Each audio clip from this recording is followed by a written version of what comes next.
All right, well, I got my Jeep back from the dealer after getting checked for Recall 21D. Now, I also got a copy of Stellantis' repair procedure, so today I figured I would do a video to show you what they do to the Jeep whenever you get it to the dealer to get it checked for Recall 21D. Now, if you are not familiar, this is the recall that affects the power steering in the Jeep Wrangler as well as the Jeep Gladiators and can cause a fire even when the vehicle is parked and it's off. Stick around because I'm going to be showing you the parts that are involved in this recall and also how such a small little thing can cause an actual fire in these Jeeps. And so with that, let's get started.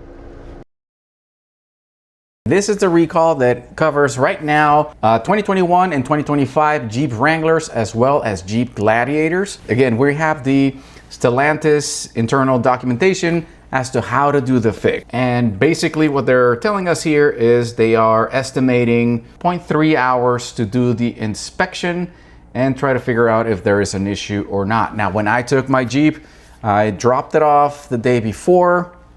I got a loaner whenever the Jeep was there.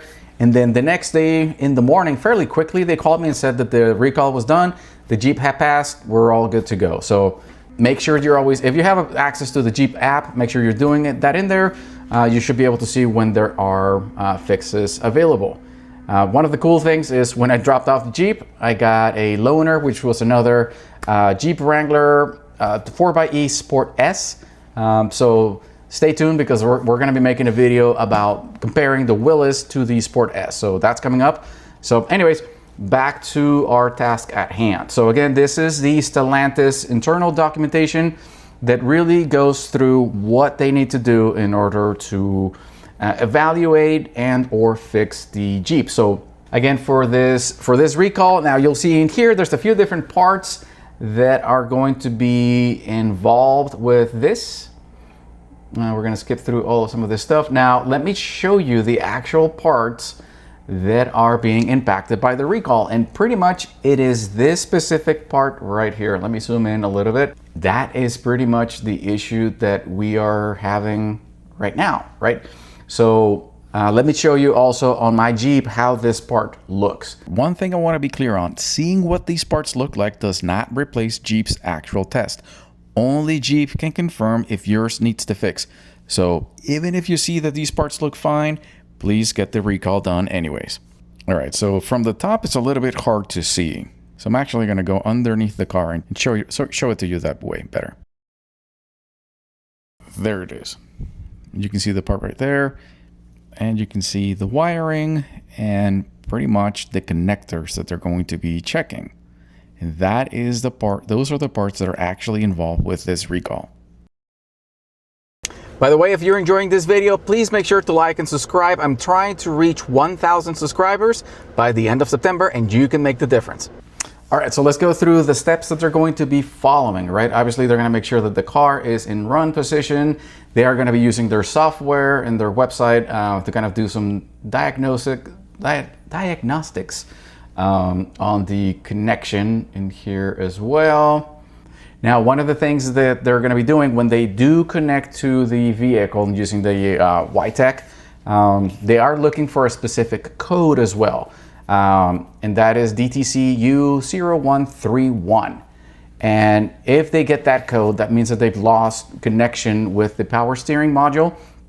And if that is the case, then there's no more inspection needed. They actually need to go and replace the harness and the pump. So they're doing a few different things, again, to make sure that everything is going to be safe to be driven. Now, again, the other part of the recall is a visual inspection, and that is when they're going to be looking at the connectors, but they're also going to be doing a pull test. Again, they're going to be making sure that the harness and the connector are really all the way in and they cannot come apart. So they're going to be, it says here, grasp the connector, not the wires, and pull to determine if it's securely connected to the pump. And so if it separates, then they have to take photos and submit it for a claim.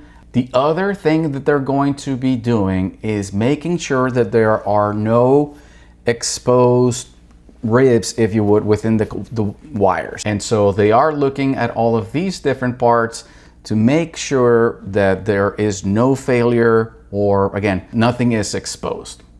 You can see in here how there's some pink showing, and that means that realistically it's starting to pull out of the connector. So this would be the side. On this right side, you can see that that is the not good version. And then in number 4, you can see that there's a point at which you can see the ribs, if you would, right? So they don't want that to be exposed, because again, that means that things are kind of separating.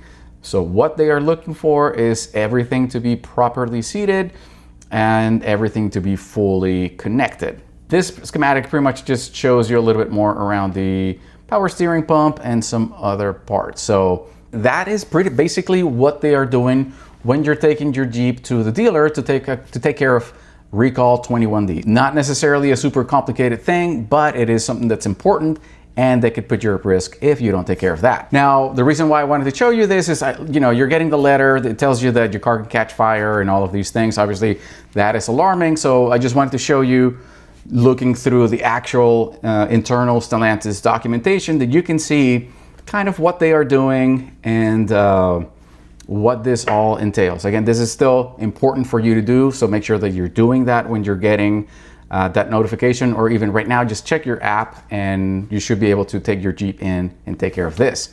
The other thing you can also do is make sure, I'm going to put a link on the description, but there are websites out there where you can see if your Jeep is impacted by any other recalls. And so make sure you check there, see if there's anything else going on.